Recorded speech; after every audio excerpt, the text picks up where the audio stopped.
Welcome back to OCD Illustrated. I'm starting to think at this point I might need a little bit of theme music or something, but I really can't sing, so I'm not sure how that would happen. Anyways, my name is Katie, and I'm talking about obsessive compulsive disorder.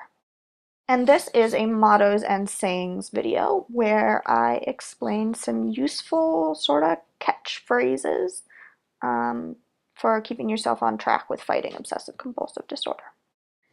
And without any ado, drum roll please, the saying for today is, feelings aren't facts. Now, my therapist at Rogers said this multiple times a day, and it took me a very long time to figure out what she was talking about, because at first I thought she was saying that I wasn't actually feeling the way that I was feeling, which is preposterous. If you're feeling something, you're feeling something. That is true. It is a fact that you are feeling the way you are feeling. What isn't true, however, is that your feeling reflects a fact in reality. And this is going to make some more sense with some examples, so please bear with me. So here's Elsa. She wrote an essay for school. When she got that essay back, the teacher had given her a B and had made some critiques and suggestions for how she could make her essay better. Because Elsa is perfectionistic about her schoolwork, when she gets that paper back and it has a B, she feels, quote, stupid, and starts feeling really bad about herself. If she believes that feelings reflect facts, she's going to feel that stupid feeling and assume that it means that she is actually a stupid person. Now, if she thinks rationally and remembers that feelings are not facts, she is going to realize that feeling stupid, or making a stupid mistake, does not mean that she is actually a stupid person. She's having a feeling, and that feeling is real, but the feeling does not reflect reality, by which I mean it doesn't reflect her actual intelligence. Okay, so I'm going to give a few more examples. This guy here, his name is Sean, and he just had to take out the trash. His OCD focuses on contamination fears, so when he took out that trash, he now suddenly feels dirty. Either that he himself is dirty or contaminated, or that the trash is extremely dirty and contaminated. Or possibly both. Probably both. And the OCD wants him to accept this without thinking about it, and assume that feeling dirty means that actually is dirty or contaminated.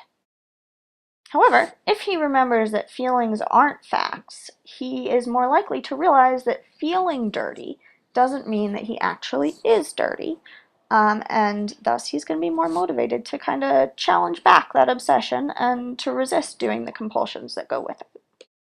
Okay, so here's my final example. This is Jonathan, and as with the other two people, he has obsessive compulsive disorder.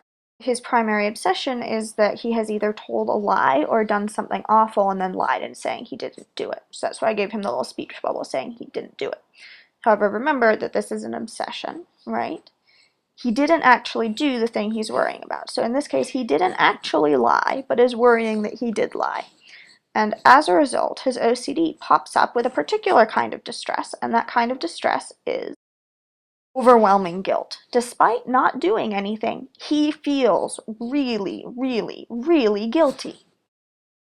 And his OCD would have him believe that that guilty feeling means he actually is guilty and that he actually did do something wrong. If he remembers that feelings aren't facts, he's going to realize that he can have that guilty feeling, and that it's just a misfiring. It's a mistaken signal. That guilty feeling doesn't mean that he is actually guilty of anything. While in the moment, this isn't going to lessen his distress. It's not going to make him feel less guilty. It is going to make him more likely to not do the compulsions that go along with the obsession, because he's going to realize this is an obsession. It doesn't reflect reality. This feeling doesn't reflect reality, and therefore I'm not going to use it to choose what to do next. Okay, so remember, feelings aren't facts, and by this I mean that feeling something doesn't make it true. Again, as I said in the beginning, I'm not saying that you're not feeling the way you're feeling. I'm saying that your internal feeling, does not necessarily represent external reality. Alright, so here's a quick photo of this whole board. And thank you for watching. I really hope that you'll join me for future videos, and if you have suggestions or questions, I would love to read them in the comments section. Also, if you feel like this was useful or informative, subscribe to my channel because I'll be making more of these. Anyways, thank you for watching.